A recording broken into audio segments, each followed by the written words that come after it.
مجلسوں کے درمیان کئی باتیں ہم کر جاتے ہیں، لیکن ظاہر ہے خطابت میں کئی باتیں آدمی کرتا ہے اور اس کی تشریح پھر نہیں ہوتی، ظاہر ٹاپک الگ ہوتا ہے، بیچ میں کوئی بات آ جاتی ہے تو اس سے غلط فہمی انسان کے ذہن میں پیدا نہ ہو کہ جھوٹ کی بات نکلی تھی تو ہم نے ایک جملہ کہا تھا کہ بندہ بیوی کو جھوٹ بول سکتا ہے۔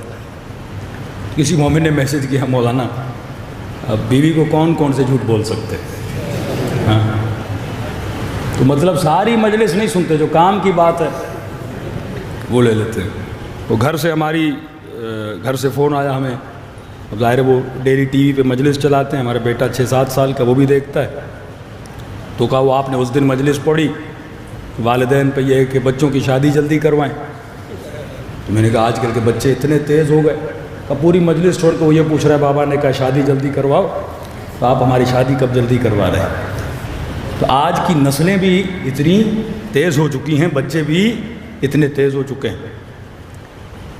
یہ نبی خدا کی حدیث ہے کہ چند جگہوں پہ جھوٹ بولنا جائز ہے، جان بچانے کے لیے، کسی کی جان بچانے کے لیے، دو مومنوں میں صلح کرانے کے لیے، جیسے غیبت حرام ہے، اشد من الزنا ہے، لیکن چند جگہوں پہ غیبت جائز ہے۔ کیسے؟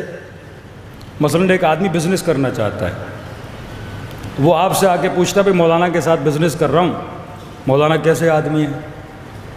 اب آپ کو پتہ ہے مولانا 6-7 کے پیسے کھا چکے ہیں ابھی تک، ہاں، اور آپ بولو نہیں میں غیبت نہیں کرتا، بھائی تیری مرضی کر نہ کر، کہتے نہیں یہاں پہ غیبت کرنا جائز ہے، ایک آدمی کو نقصان سے بچا رہے ہو۔ ایک آدمی آپ سے کہتا ہے میں بیٹی کی شادی کروا رہا ہوں، فلاں لڑکا رشتہ لے کر آیا ہے، آپ کا بیٹا اس کے ساتھ پڑھتا ہے، آپ بتائیے کیسا آدمی ہے؟ آپ بولو نہیں میں تو بڑا مومن ہوں، میں غیبت نہیں حسن ظن کروں گا، بہت اچھا لڑکا ہے، تو کل اس کی شادی ہو گئی، اس بیچارے کی زندگی بیٹی کی تباہ برباد ہو گئی۔ ان مسئلوں میں جہاں بزنس کا مسئلہ ہے، رشتے کا مسئلہ ہے، کسی مومن کے نفع نقصان کا مسئلہ ہے، ایک بندہ سفر پہ جا رہا ہے، آپ سے پوچھتا ہے ڈرائیور کیسا ہے بھائی، آپ بولتے نہیں میں غیبت نہیں کرتا، آپ پہلے جا چکے ہیں، اس کو راستے میں نیند آ گئی اور گاڑی کلٹی ہو گئی، آپ بولو گے میں غیبت نہیں کرتا، وہ مومن کی تم جان لے رہے ہو، تو ایسی جگہوں پہ غیبت کی کیا ہے؟ اجازت ہے، جہاں عقل اور شرع اجازت دے۔ بالکل اسی طرح جو جھوٹ ہے، جھوٹ تو ویسے گناہ ہے، بدترین گناہوں میں شمار ہوتا ہے، معصوم فرماتے ہیں ہمارا شیعہ کبھی جھوٹ نہیں بولتا۔ بیوی کی بات آئی کہ بیوی کو کہاں جھوٹ بولا جا سکتا ہے؟ اب یہ نہیں کہ مولانا نے بول دیا جھوٹ جائز ہے تو اب ڈیلی گھر پہ جاؤ تو جھوٹ ہی بولتے رہو، وہ دیر کر کے کیوں آئے؟ جھوٹ بول دو میٹنگ میں تھا، آج دیر کر کے کیوں آئے؟ مجلس میں تھا، پھر دیر کر کے کیوں آئے؟ دعائے کمیل میں تھا، بعد میں پتہ چلے دوستوں کے ساتھ بندہ گھومنے گیا تھا، شاید شخصیت آپ کی خراب ہو جائے گی۔ جھوٹ جو بیوی سے بھی جھوٹ بولا جاتا ہے وہ بھی وہاں پر ہے جہاں پہ مثلاً میاں بیوی میں جھگڑا ہو جاتا ہے، آپ کو پتہ ہے اس بات کے بتانے سے بہت ہنگامہ کھڑا ہو جائے گا، وہاں پہ آدمی کیا کر لیتا ہے؟ نیت اصلاح سے جھوٹ بول لیتا ہے۔ دوسری کہاں پہ جھوٹ بولا جا سکتا ہے؟ چھٹے امام جعفر صادق،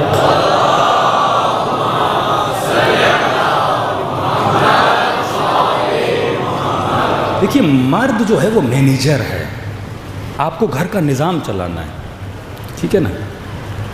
عورتوں کا جو اللہ نے وجود بنایا وہ حساس ہیں، ایموشنل بہت زیادہ ہیں۔ مثلاً آپ کو یاد نہیں ہوگا جس دن شادی ہوئی تھی آپ نے کیا پہنا تھا، کس کو کیا دیا تھا، اس رات کیا بولا تھا، آپ کو یاد نہیں۔ مرد کا ذہن کلی ہوتا ہے، کلیات کو یاد ہے، جرنل چیزیں سے یاد ہوتی ہیں، لیکن چھوٹی چھوٹی چیزیں سے یاد ہوتی ہیں۔ صلوات پڑھیں محمد و آل محمد۔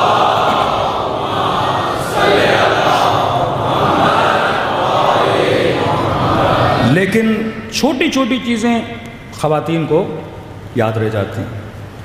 ادھر آپ کو یاد نہیں ہوگا کہ 10 سال پہلے کیا ہوا تھا شادی میں، لیکن خواتین سے پوچھیں گے انہیں چھوٹی چھوٹی چیزیں یاد رہ جاتی ہیں۔